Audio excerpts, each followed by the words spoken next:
Olá, meu irmão, minha irmã, tudo bem com vocês? Estamos aqui para mais uma aula da nossa escola El. Hoje a nossa aula 4, continuando aí no tema de adoração. Gostaria de saber de vocês o que vocês têm achado das aulas, se tem ficado claro os conteúdos para vocês, se vocês têm alguma dúvida, se vocês têm algo a acrescentar, podem estar deixando aí nos comentários, podem estar colocando lá no grupo do WhatsApp. Se você ainda não participa do grupo do WhatsApp e tem interesse em participar, eu convido você a me chamar no particular. Se você veio através do link que foi colocado no Instagram da nossa igreja, você pode estar chamando ali também no inbox, se você tem esse desejo de participar lá do grupo, que vai ser encaminhado para você o link do grupo do WhatsApp, para você participar lá. Lá a gente posta as aulas, o dia posta o link das aulas. Se você tem alguma dúvida, você pode estar tirando lá, pode ter alguma interação. Fique tranquilo que não vai, não, é um grupo bem específico, não vai encher seu, seu WhatsApp lá de mensagens, de bom dia, de figurinhas. Ele é bem específico e bem voltado para a nossa aula mesmo. E futuramente, ali mais ao final da nossa aula, do nosso módulo, vai ser colocado lá o Forms para você estar preenchendo, se você quiser preencher e quiser adquirir o seu certificado sobre o nosso módulo, ok? Vamos estar orando e agradecendo a Deus por esse momento e colocando diante dele esse momento de aula. Senhor, obrigado, Pai, por estarmos aqui na Tua presença. Obrigado por cada irmão que está participando, está aqui buscando aprender mais de Ti, Pai. Obrigado, Pai, pela oportunidade de, primeiramente, aprender mais de Ti sobre esse tema e estar podendo aqui passar para os irmãos. Que o Senhor possa me usar, Pai, para passar esse conteúdo, possa trazer a ele com clareza, que eu possa conseguir transmitir segundo a Tua vontade, segundo tudo aquilo que o Senhor quer que seja passado aqui para os nossos irmãos, Pai. Que possa ficar claro, que possa ficar nítido tudo aquilo que o Senhor quer falar e quer que seja entendido, Pai, sobre o tema adoração. Esteja conosco nesse momento, nesses minutos, Pai, e que possamos, Pai, desfrutar, Pai, mais do conhecimento que o Senhor tem a passar para nós, Pai. Muito obrigado por tudo, essa é a minha oração, em nome de Jesus. Amém. Amém, meus irmãos. Vamos estar dando continuidade à nossa aula, nossas aulas, e hoje vamos estar continuando com um tema que faz parte ali. Semana passada nós vimos sobre o tabernáculo, tudo que faz parte do tabernáculo, todos os utensílios, tudo que aquilo lhe queria dizer através da adoração e da forma cultica como Deus queria estabelecer naquele tempo. E nós vamos continuar falando um pouco da adoração naquele contexto. Para o tabernáculo funcionar, precisavam de pessoas ali trabalhando. E nós vamos estar falando sobre isso hoje. E eu queria falar um pouco sobre esse tema. Esse é um tema esse é um rótulo, muitas vezes, que é colocado, e que ele é um pouco romantizado, assim, eu diria, na minha opinião. Ele é um pouco glamourizado, ele é um pouco romantizado quando usado hoje. Digo aí aos irmãos que servem no Ministério de Louvor, e até mesmo aos outros irmãos que servem em outras áreas, mas eu ouço isso muito mais especificamente com o pessoal do louvor. Eu já fui muitas vezes chamado desse jeito, e confesso que para mim é meio para mim não é um termo certo de se usar. Pergunta aí aos irmãos do louvor quem nunca foi chamado, né, de levita. Quem nunca foi chamado aí, quem está servindo no Ministério de Louvor, quem nunca aí foi chamado de levita? Eu já fui várias vezes. Então hoje nós vamos estar falando sobre os levitas e sobre os sacerdotes. Eles que trabalhavam ali no templo, eles que cuidavam ali do templo, do tabernáculo. E eu quero estar trazendo hoje para vocês aqui o que eles eram, né, o que eles faziam, assim como diz lá naquele programa, o que eles eram, o que eles faziam, o que eles comiam, onde moravam, você vai ver hoje na nossa escola El.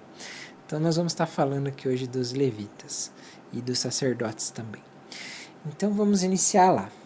Quem eram os levitas e os sacerdotes?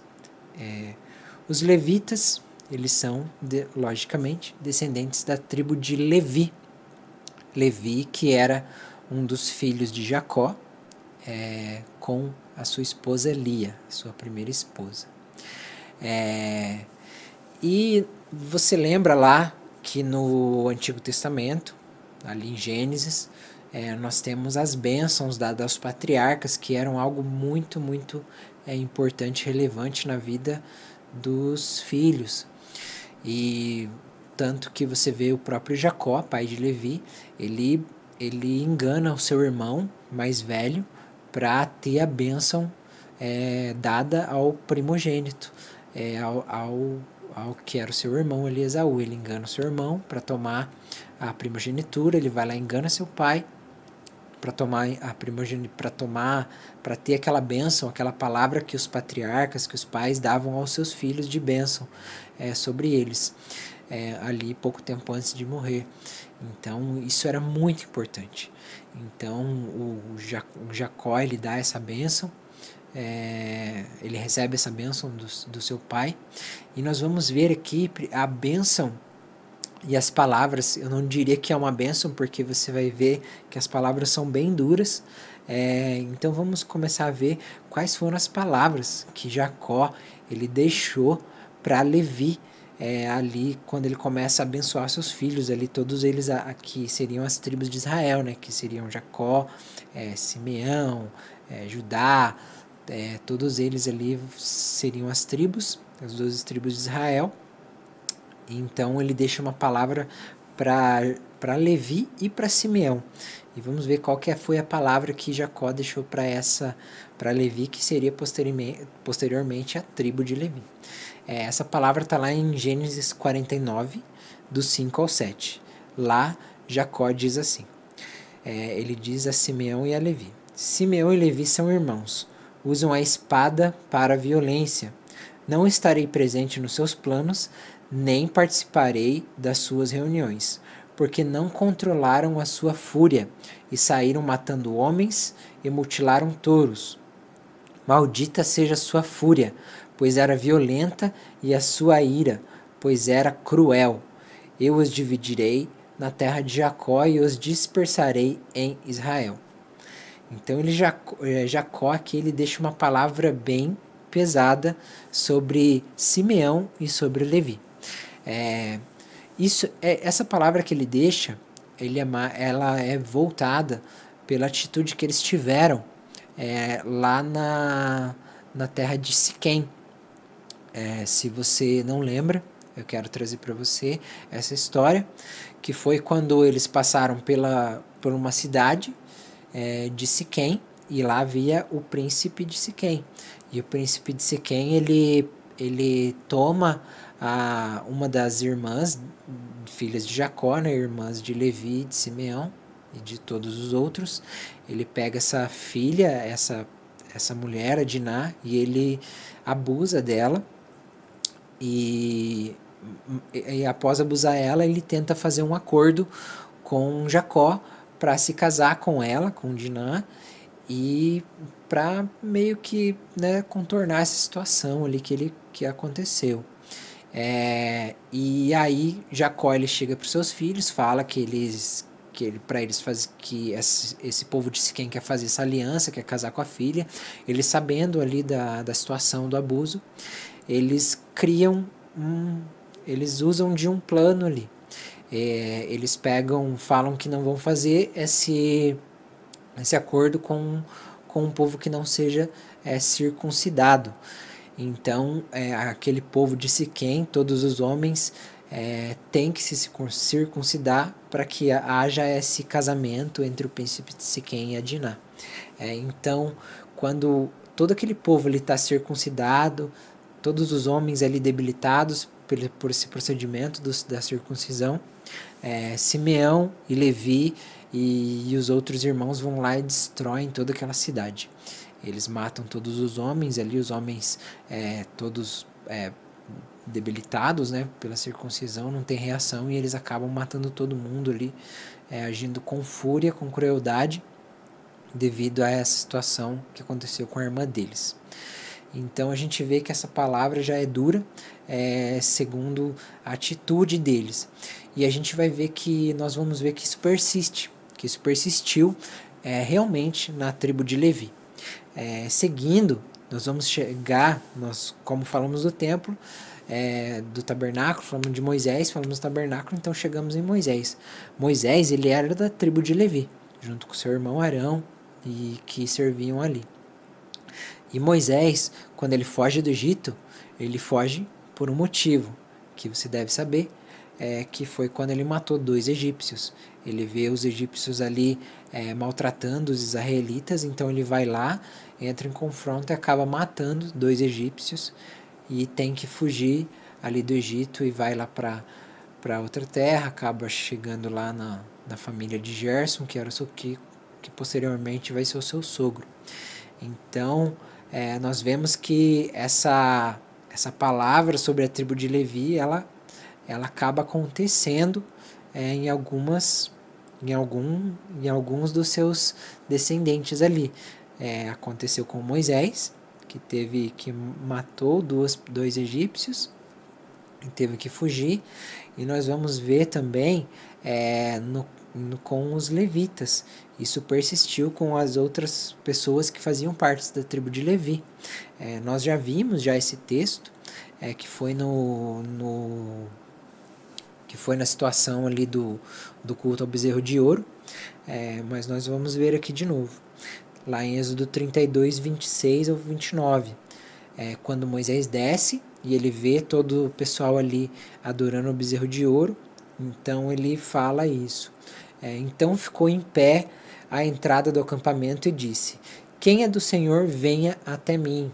Logo foram para perto dele os filhos de Levi. Disse Moisés a eles: assim diz o Senhor, o Deus de Israel: pegue cada um a sua espada, percorra o acampamento de ponta a ponta e de volta, de porta em porta. Mate cada um o seu irmão, o seu amigo e o seu vizinho. E fizeram os levitas conforme a palavra de Moisés. E naquele dia foram mortos cerca de 3.000 homens. Moisés então falou aos levitas: hoje vocês se consagraram ao Senhor, pois nenhum de vocês poupou seu filho, o seu irmão, de modo que o Senhor os abençoou. Então a gente nós vemos que aquela palavra dada por Jacó lá atrás para Levi persistiu nos seus descendentes, né? Aconteceu com Moisés, matando 2 pessoas e tendo que fugir, sendo da tribo de Levi.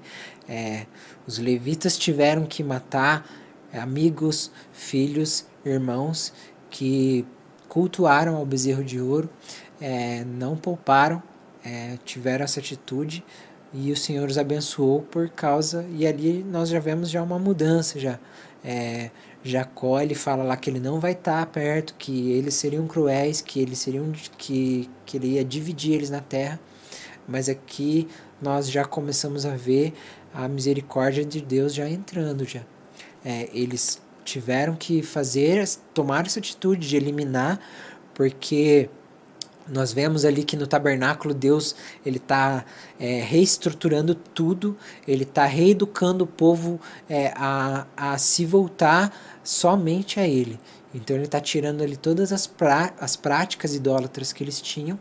Então nós vemos aqui a justiça de Deus sendo aplicada àqueles que não que se desviaram do caminho deles, porque Deus tinha alguns dias antes ali feito uma aliança com eles, falando: não façam ídolos, me sigam, se vocês me adorarem, eu estarei com vocês.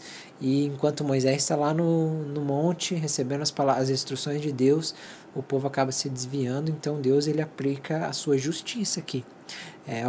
Aqueles que morreram têm que ser eliminados. E nós vamos ver lá sempre em Levítico, Números, em Êxodo, Números e Levítico, vamos ver Deus reestruturando e colocando tudo, toda a ordem cívica, toda a ordem cultica ali para aquele tempo. Então nós vemos aqui que os levitas eles têm que tomar essa atitude de matar todos aqueles que foram contrários ao Deus, e Deus os abençoa e os levanta ali diante do povo. Então, seguindo, irmãos, agora nós vamos falar dos sacerdotes. Nós falamos um pouco dos levitas, nós já vamos voltar nos levitas, mas eu queria estar trazendo para vocês esse contexto dessa palavra, né, que foi deixada ali por Jacó para eles, e ver que essa palavra ela realmente teve algum poder, né? Ela continuou acontecendo ali nos descendentes. Mas agora vamos falar um pouco dos sacerdotes. Os sacerdotes, eles também eram da tribo de Levi, e Deus, ele separa Arão para ser o sumo sacerdote e a sua família. Então, quem poderia ser sacerdote era só os descendentes da família de Arão. Então Arão ele foi consagrado por Deus para ser o sumo sacerdote, e os seus filhos, da sua família, seriam sacerdotes. Então esse chamado está lá em Êxodo 28:1. Diz assim: chame o seu irmão Arão e consagre-o dentre os israelitas, e também aos seus filhos Nadab, Abiú, Eleazar e Itamar. Eles serão sacerdotes para me servirem. Então a família de Arão seriam os sacerdotes separados, sendo também da tribo de Levi.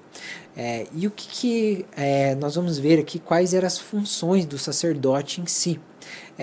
Os sacerdotes, eles eram intermediadores entre Deus e o homem. Eles que apresentavam o homem a Deus por causa do pecado. Então o sacerdote ele era considerado santo, santificado ali, mesmo sendo um homem, mesmo tendo pecados, eles tinham pecados, mas Deus os consagrou e eles tinham que fazer todo um ritual para estarem puros diante de Deus, e também para assumir essa função de serem sumos sacerdotes e de apresentarem o homem a Deus. Então eles que tomavam as ofertas, eles que faziam os sacrifícios, eles que entravam dentro do tabernáculo, que organizavam lá os pães da presença. Só Arão podia entrar no Santo dos Santos, e não entrava todas as vezes, ele entrava ali uma vez por ano. Deus até fala em um versículo, eu não vou lembrar agora aqui, mas ele fala: não fale para Arão ficar entrando toda hora lá no santo, para entrar só uma vez por ano. Então os sacerdotes eles tinham essa função. Eu vou colocar uma imagem aqui para vocês, para verem a diferença, que o sacerdote ele também tinha que usar uma roupa diferenciada, que foi toda detalhada por Deus. Eu falei na aula passada lá que Deus era o arquiteto dos arquitetos, o engenheiro dos engenheiros e o estilista dos estilistas. Ele fez toda uma... Ele falou toda uma forma que o sacerdote deveria se vestir para estar ali à presença dele. Então vocês vão estar vendo aqui uma imagem de como era essa roupa dos sacerdotes e também a roupa dos levitas. Então vocês estão vendo aí a roupa, o sacerdote ele tinha essa roupa diferenciada, que era uma roupa branca por baixo ali, e uma túnica azul e uma de vermelho púrpura, vermelho carmesim, é o que o texto diz. E ele levava esse colete que iam 12 pedras, simbolizando as 12 tribos de Israel. Deus fala ali que quando ele entrava, ele vai se lembrar, né? Quando o Arão entrar na presença, ele vai levar esse colete com as 12, representando as 12 tribos de Israel. Lá em Êxodo 39, do 1 ao 5, Deus vai falar como que deveriam ser essas roupas. Ele vai falar cada detalhe que deveria ter essas roupas, como deveriam ser feitas. Lá vai dizer assim, Êxodo 39, do 1 ao 5. Foram feitas as roupas sacerdotais para o serviço do santuário, para ministrar no lugar santo. Para isso usaram fios de tecido azul, vermelho púrpura, vermelho carmesim. Também foram feitas as roupas sagradas para Arão, tudo como o Senhor tinha mandado Moisés fazer. Fizeram o colete sacerdotal de linho fino, trançado, de fios de ouro e de fios de tecido azul, vermelho púrpura, vermelho carmesim. O ouro foi batido até se tornar em finas lâminas. As lâminas foram cortadas em fios e os fios de ouro foram colocados entre os tecidos de linho fino, azul, vermelho púrpura e vermelho carmesim. Verdadeiro trabalho artesanal. O colete sacerdotal tinha duas partes, a da frente e a de trás, unidas nos ombros por ombreiras atadas às duas extremidades. O cinturão que passava por cima do colete sacerdotal formava uma peça só. O cinturão também foi feito de linho fino trançado, de fios de ouro e de fios de tecido azul, vermelho púrpura, vermelho carmesim, como o Senhor tinha mandado Moisés fazer. Lá no versículo 22, vai dizer assim, o manto, a roupa que vai por cima, o colete sacerdotal, foi feito inteiramente de fios de lã azul e com uma abertura na cabeça, aqui no meio da cabeça, né? Essa abertura tinha um forro por volta e uma gola para que não rasgasse. O manto foi todo enfeitado com desenhos de romã, de pano azul, vermelho púrpura, vermelho carmesim, em volta da borda do manto. Fizeram ainda pequenos sinos de ouro puro, atando-os à volta da borda, entre as romãs. Os sinos e as romãs eram intercalados, ou seja, um sino de ouro e uma romã, outro sino de ouro, outra romã, e assim por diante. Tudo feito para o uso no ministério, como o Senhor tinha ordenado a Moisés. Para Arão e seus filhos, fizeram de linho fino as túnicas, trabalho de tecelão, o turbante, os gorros e os calções de linho fino trançados, e o cinturão de linho fino trançado, e os fios de tecido azul, vermelho púrpura, vermelho carmesim. Trabalho de bordador, como o Senhor tinha ordenado a Moisés. Êxodo 28, 29. Desse modo, Arão levará o nome das tribos de Israel no peitoral, esse que você vê aí, com essas pedras, sobre o colete toda vez que entrar no lugar santo. Assim, o Senhor lembrará sempre das tribos de Israel. Então, você viu aí como é que era essa roupa. E do lado dos levitas era algo mais simples, né? Só uma túnica branca mesmo. Lá em Êxodo 29 vai dar toda a descrição de como foi feita a consagração dos sacerdotes, de Arão e de sua família para os sacerdotes, para serem sacerdotes. Moisés, que ele toma a frente desse ritual ali, de pegar os animais, de matar, de cortar, e aí ele vai falar que ele asperge o sangue no povo, que ele passa o sangue na ponta da orelha de Arão, na ponta dos dedos. Então ele vai dar toda a descrição. Moisés tinha que cortar os animais, você vai ver alguns versículos, Moisés tem que fazer gestos, vai descrever como que foi feito esse ritual. Esse ritual é feito por 7 dias, né? A gente sempre nós vemos ali sempre o número 7, já foi feito por 7 dias, para representar ali uma conclusão, né? Algo que foi feito, concluído e perfeito, né? Lá em Êxodo 29, 41 destaca: ofereça outro cordeiro entardecer, junto com a oferta de cereais e com a oferta de bebida, como de manhã será oferta queimada de aroma agradável a Deus. Então tudo segue, Moisés vai fazendo todo o ritual, e lá vai mostrar tudo como foi feito ali esse ritual. E aí lá em Levítico 9, a gente está vendo o Êxodo, mas lá em Levítico 9 vai dar ali a conclusão, né? Ele fala lá em Levítico 9, 23 ao 24, assim Moisés e Arão entraram juntos no tabernáculo, e quando saíram abençoaram o povo, e a glória do Senhor apareceu a toda a comunidade de Israel. Então saiu o fogo da presença do Senhor e consumiu a oferta queimada e as porções de gordura sobre o altar. Quando o povo viu isso, gritou de alegria e prostrou-se com o rosto no chão. Então, depois de Moisés fazer todo aquele ritual, Deus vem, queima ali a gordura, e o povo vê e entende, né, tudo que foi feito ali, que Arão foi separado para ser o sumo sacerdote. a gente vai ver algumas coisas que os sacerdotes deveriam fazer, né? Lá em Êxodo 30, do 7 ao 8, vai dizer assim: Arão queimará nesse altar o incenso aromático todas as manhãs, quando vier preparar as lâmpadas, e também à tarde, quando vier acendê-las, o incenso será queimado continuamente perante o Senhor, de geração em geração. Então o sacerdote tinha que entrar, tinha que acender o fogo no altar todos os dias, o fogo não podia se apagar, e ele entrava dentro do tabernáculo, ali onde era o candelabro, a menorá, tinha que colocar aqueles óleos especiais que nós vimos lá. Deus deu a receita do óleo que seria queimado ali no candelabro, e o óleo que seria queimado lá dentro, junto no Santo dos Santos. Então tinham que todos os dias acender esse óleo, apresentar essa oferta, lá em Êxodo 29 também, assim será apresentada constantemente a oferta queimada de geração em geração à entrada do tabernáculo diante do Senhor. Ali me encontrarei com os israelitas e falarei com eles. Então eles tinham que acender acender o fogo ali no altar todos os dias, fazer essas ofertas queimadas, ofertas de cereais, acender os candelabros todos os dias.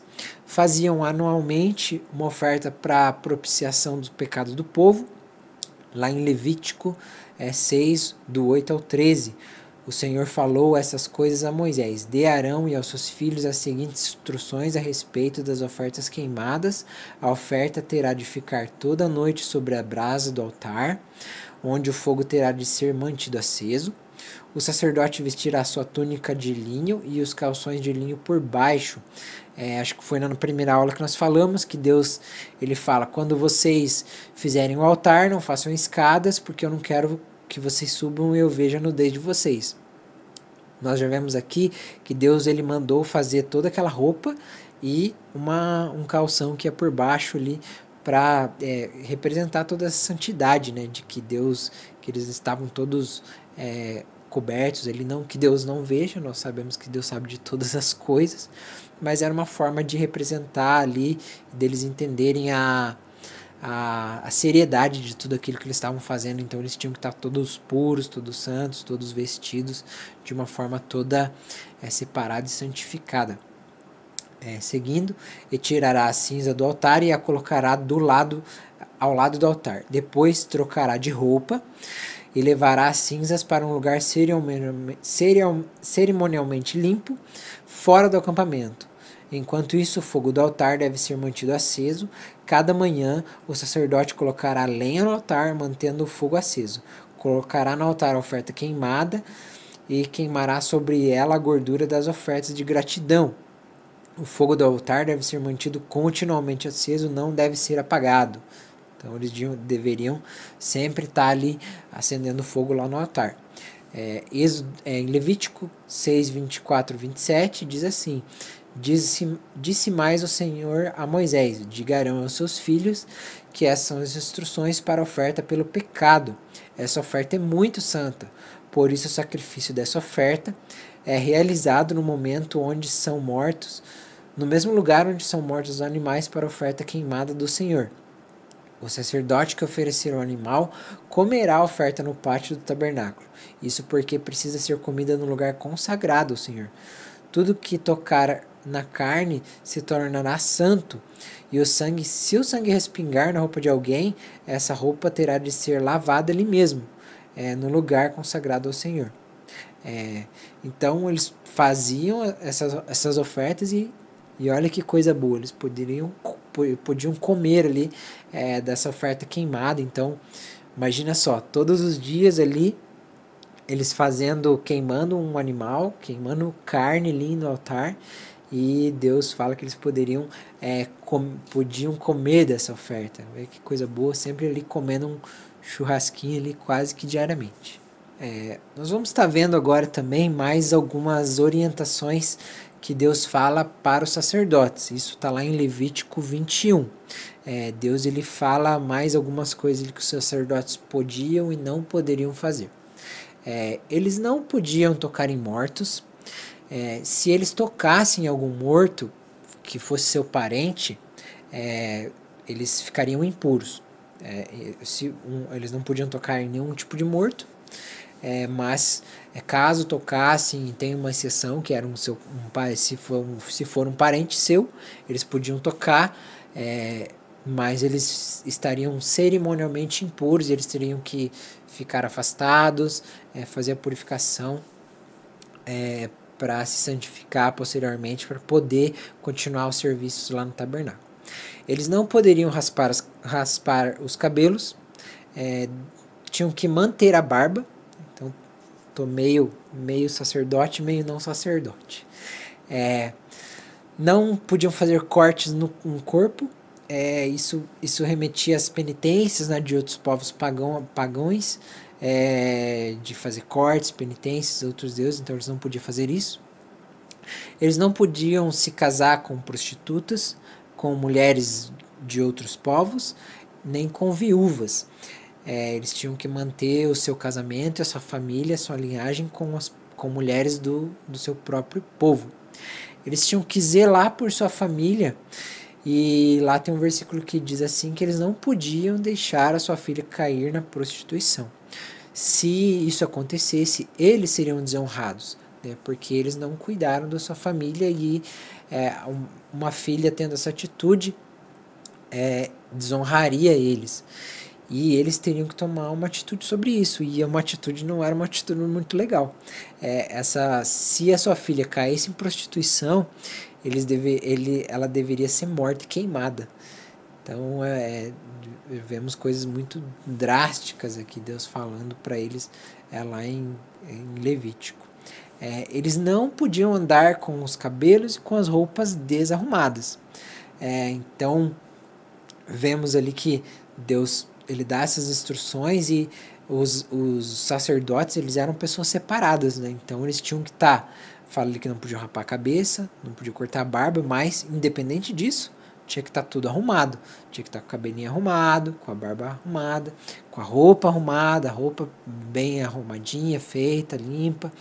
Então Deus faz esse destaque para eles, por mais que eles fossem alguém, eles eram pessoas que se destacavam entre o povo, mas também deveriam ser destacados não só por uma roupa diferenciada, mas pelo zelo com tudo aquilo, com a sua aparência, com a sua vestimenta.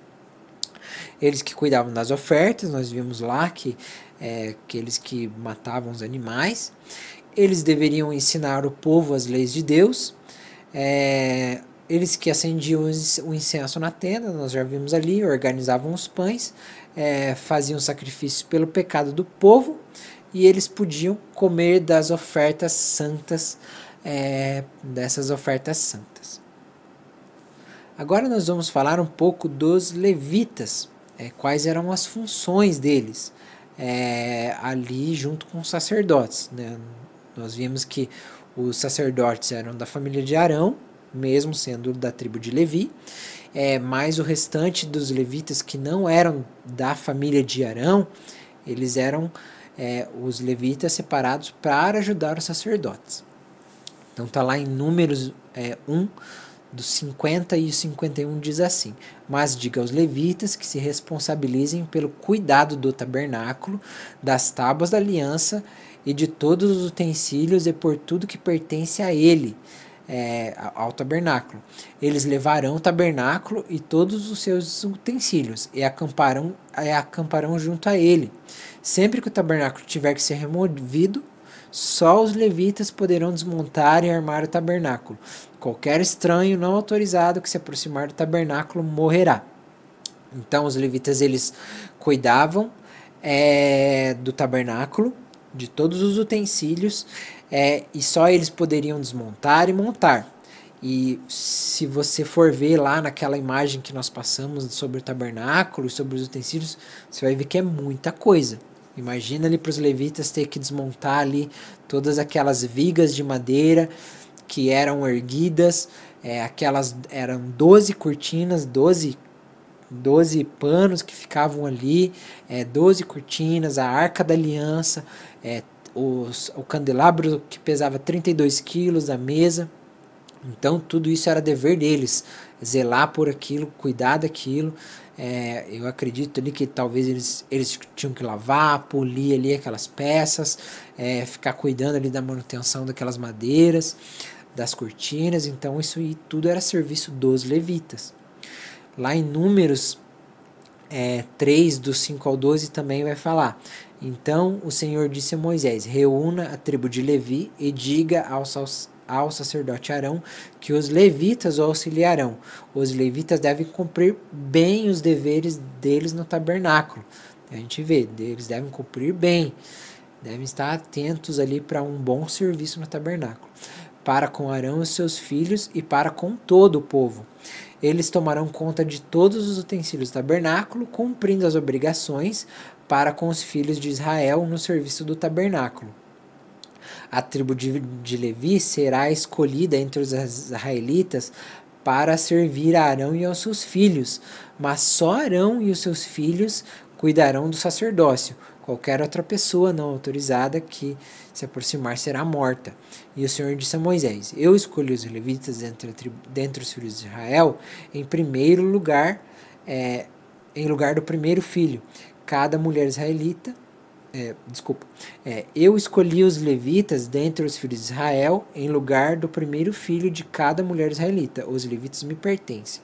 Então ali os primeiros filhos de cada mulher da tribo de Levi seriam separados para pertencer ao Senhor.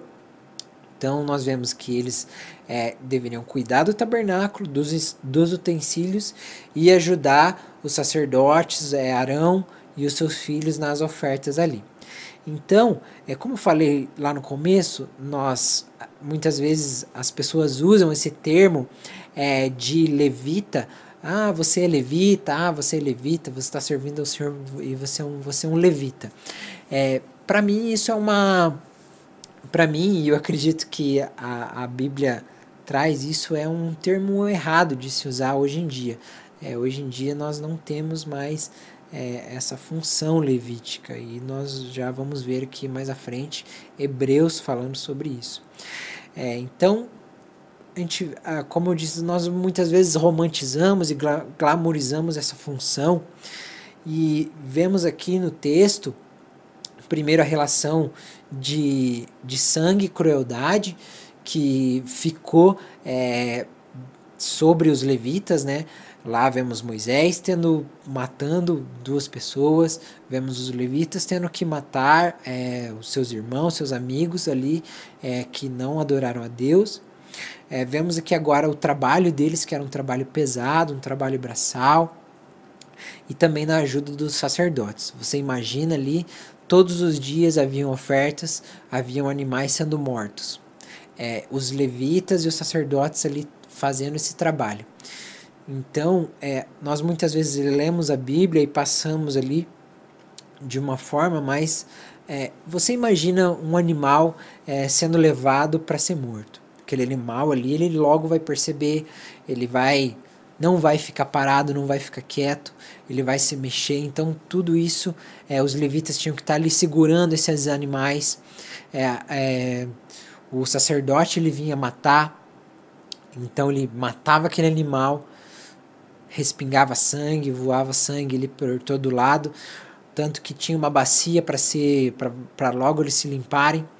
Então imagina, animais sendo mortos, sangue por todo lado. Esse animal, ele não só era morto, ele tinha que ser ali, digamos, esviscerado.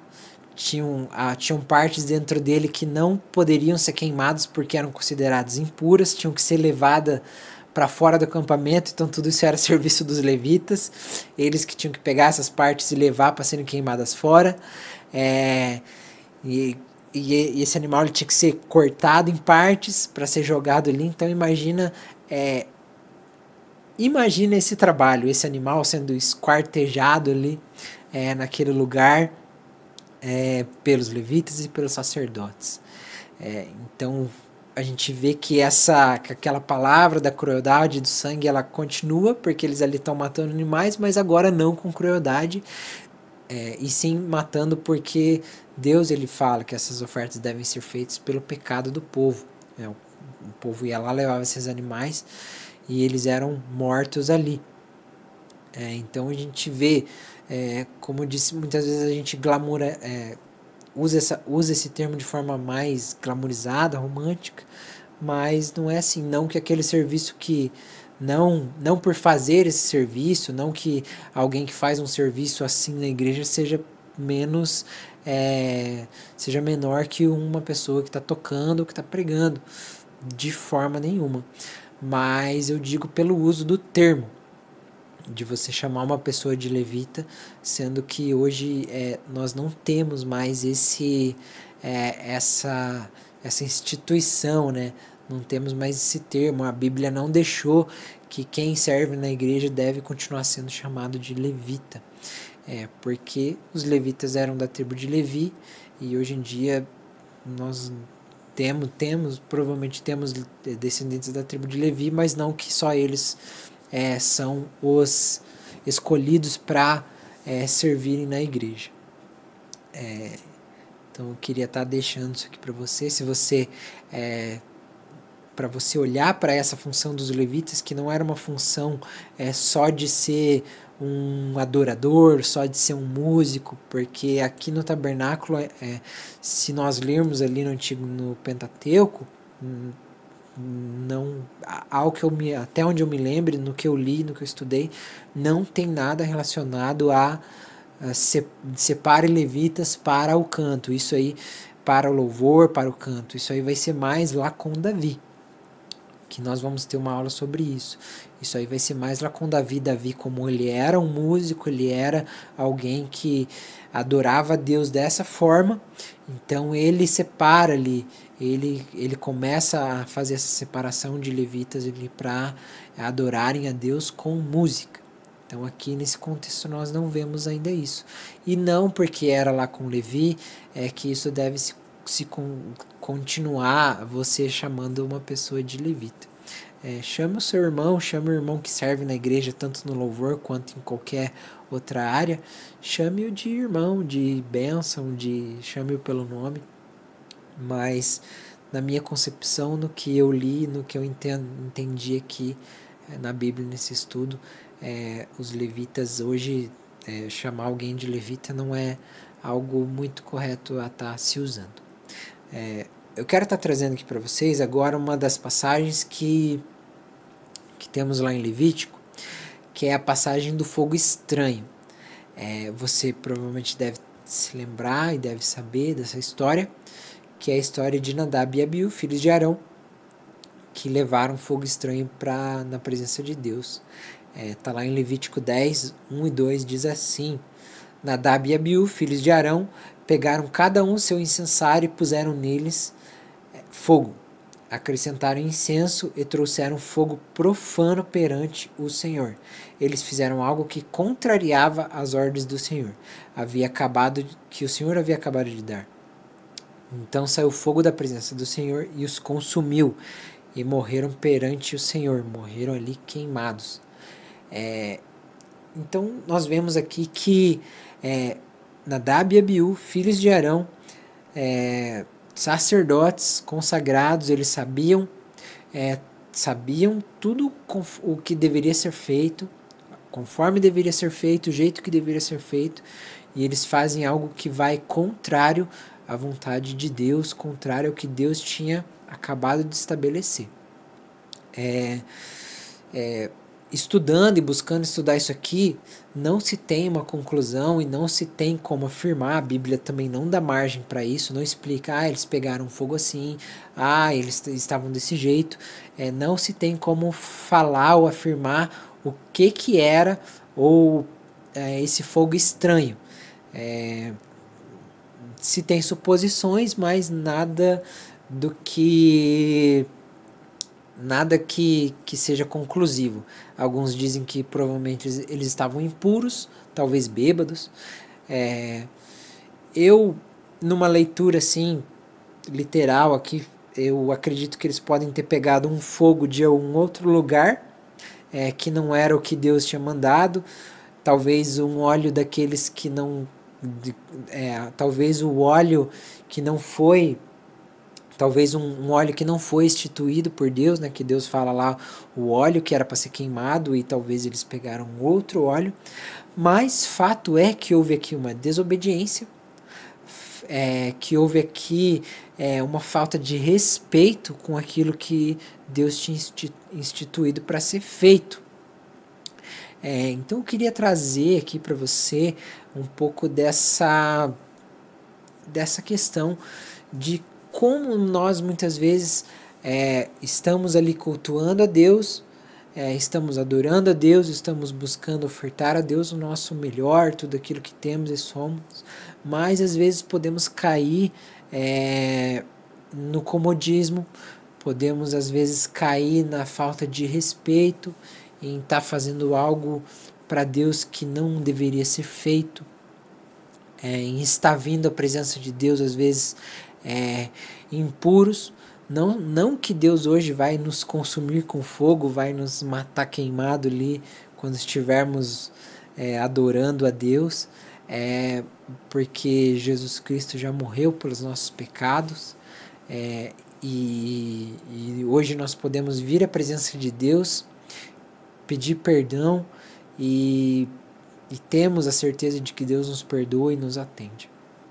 Mas nós vemos aqui que muitas vezes nós caímos nesse comodismo, nessa coisa de facilitar às vezes a oferta, de facilitar a adoração, de fazer algo que às vezes é mais cômodo para nós, mas que não é algo realmente que Deus vai aceitar. Vemos aqui que Deus ele exige a santidade dele, e nós cultuarmos a Ele, adorarmos a Ele, enxergarmos a presença dEle humildes, arrependidos, prostrados, reconhecendo que Ele é o nosso único Deus e que estamos à disposição dEle. E que Ele tem essa santidade, que Ele tem esse padrão das coisas que o agradam. Então eu queria deixar isso para você na sua forma de adoração. Como você tem buscado adorar a Deus, seja da forma que for.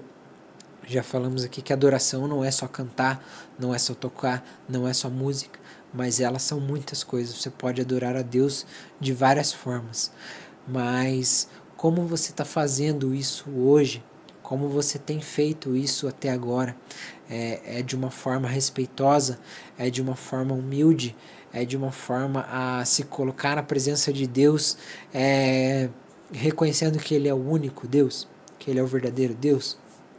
Então eu queria que você pensasse um pouco em como está sendo a sua adoração hoje e refletisse se você tem buscado agradar a Deus da melhor forma possível, sem usar de atalhos, sem usar de outros caminhos, de outras coisas que não sejam aquilo que seja da vontade de Deus, o que está na sua palavra, ok? Então nós vamos estar concluindo aqui. Eu queria fechar com vocês aqui o que Hebreus diz sobre esse fim do sacerdócio e o fim do sacerdócio e o fim do serviço levítico. Tudo isso foi concluído em Jesus Cristo. Jesus Cristo veio, se fez perfeito, se fez oferta perfeita, ele se fez homem, um homem sem pecado, que foi considerado uma oferta perfeita por Deus para que hoje pudéssemos estar aqui. Então lá em Hebreus ele vai fechar e vai mostrar como que em Jesus tudo isso foi encerrado. Em Jesus nós não precisamos mais de sacerdotes pegando animais e oferecendo em nosso favor pelos nossos pecados. Tudo isso foi concluído em Jesus. Lá em Hebreus 4, do 14 ao 16, vai dizer assim: portanto, Jesus, o Filho de Deus, é o nosso grande sumo sacerdote, que foi diretamente para o céu, a fim de nos ajudar. Portanto, não deixamos nunca de confiar nele. Esse nosso sumo sacerdote compreende as nossas fraquezas, visto que ele passou pelas mesmas tentações que nós passamos, ainda que ele nunca tenha cedido a elas nem pecado. Portanto, vamos ousadamente até o próprio trono de Deus e permanecemos lá, para recebermos a sua misericórdia e acharmos a sua graça para nos ajudar em tempos de necessidade. Então nós vemos aqui que Deus se fez o grande sumo sacerdote, para que possamos ter acesso direto a Deus e permanecer lá, sem precisar de alguém nos representando, para chegarmos à presença de Deus. Lá em Hebreus 7, do 13 ao 28, vai dizer assim, vai ser bem mais completo ali nessa questão. Ora, aquele de quem se dizem essas coisas pertencia a outra tribo, e nenhum membro dessa tribo jamais serviu como sacerdote. Como todos sabemos, o nosso Senhor é descendente da tribo de Judá, que não havia sido escolhida para o sacerdócio. Você sabe, nós vimos aqui que a tribo de Levi foi escolhida para serem levitas e sacerdotes, e aqui o autor de Hebreus já está falando que tudo isso já mudou, que Deus ele desconstruiu essas coisas todas em Jesus, já começando por outra tribo. A tribo de Levi tinha aquela palavra de que seriam cruéis, então já vemos aqui Deus separando, colocando eles na tribo de Judá. Seguindo lá no versículo 15, portanto, podemos ver claramente que o método divino mudou, pois Cristo, nosso sumo sacerdote, que veio da ordem de Melquisedeque, não se tornou sacerdote satisfazendo a antiga exigência de pertencer à tribo de Levi, mas de acordo com o poder que deriva de uma vida que não pode acabar, porque as Escrituras falam o seguinte a respeito dele: você é para sempre sacerdote da ordem de Melquisedeque. Assim, o antigo sistema de sacerdócio baseado no parentesco foi cancelado porque era fraco e inútil para salvar o povo. A lei nunca tornou ninguém realmente justo para com Deus. Agora, porém, temos uma esperança superior pela qual podemos aproximar-nos dele. Deus fez um juramento de que Cristo seria sempre sacerdote, embora nunca tivesse dito isso de outros sacerdotes. Ele nunca falou que Arão seria para sempre o sumo sacerdote. Houve juramento quando ele se tornou sacerdote, pois Deus disse: o Senhor jurou e nunca mudará de ideia. Você é sacerdote para sempre devido ao juramento de Deus. Jesus é a garantia de uma aliança superior. No sistema antigo, era preciso haver muitos sacerdotes, a fim de que pudesse continuar com os outros que ocupavam o lugar deles. Mas Jesus vive para sempre e continua a ser sacerdote, de modo que o seu sacerdócio é permanente. Ele pode salvar completamente todos quantos vão a Deus por meio dele, uma vez que viverá eternamente. Ele sempre estará ali intercedendo em nosso favor. Portanto, ele é exatamente o tipo de sumo sacerdote que nós necessitamos, pois é santo e irrepreensível, não foi manchado pelo pecado, ele foi separado dos pecadores e foi exaltado nos céus. Ele não precisa oferecer sacrifícios diários de sangue de animais como os outros sacerdotes para cobrir primeiro seus próprios pecados e depois os pecados do povo, porque ele acabou com todos os sacrifícios de uma vez por todas, quando se ofereceu a si próprio. No sistema antigo, mesmo os sumos sacerdotes eram homens fracos e pecadores, que não podiam evitar praticar o mal. Porém, mais tarde, Deus, por seu juramento, nomeou o seu Filho, que é perfeito para sempre. Então nós vemos que em Jesus tudo isso se concluiu. Jesus foi feito sumo sacerdote de outra tribo, descendente da tribo de Judá, segundo a ordem de Melquisedeque, né, que não tem, você vê lá que Melquisedeque ele não tem pai, não fala ali que ele veio de tal pai, de tal mãe, né? Ele é um rei que apareceu ali e que não tem descendência. E vemos aqui que Jesus, ele aparece, ele se faz sumo sacerdote, se faz oferta perfeita, e ele se entrega por nós, e ele encerra toda essa questão de cultica que havia ali, de oferecer animais, porque ele fala que mesmo os sumos sacerdotes eram homens, eram falhos, e eles precisavam oferecer uma oferta primeiro por eles, para depois oferecer uma oferta pelo pecado do povo. E Jesus já encerrou isso nele mesmo. Ele veio, se fez sumo sacerdote, se fez oferta, morreu pelos nossos pecados, o seu sangue foi derramado para que fôssemos lavados. O véu do templo se rasgou para que pudéssemos ter acesso direto à presença de Deus, que já não está mais naquela arca, mas está lá acima de tudo isso, e podemos, diante de Deus, diante de Jesus, termos acesso direto ao Pai, para podermos assim o adorá-lo, podemos servi-lo, podemos ter ali comunhão com ele. Então eu encerro aqui hoje nossa aula sobre os levitas.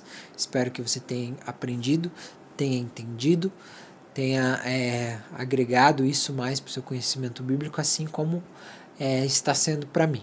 Agradeço a vocês todos pela presença, e continue conosco nas próximas aulas. Se você ainda não, ao final dessa aula, que você possa deixar aí um curtir, deixe algum comentário, alguma dúvida, caso você as tenha. Se você não tem a inscrição no nosso canal, se inscreva para estar recebendo a notificação lá de quando vai sair as aulas. E nós nos vemos aí nas próximas aulas, falando mais sobre adoração, ok? Fique com Deus e até a próxima aula.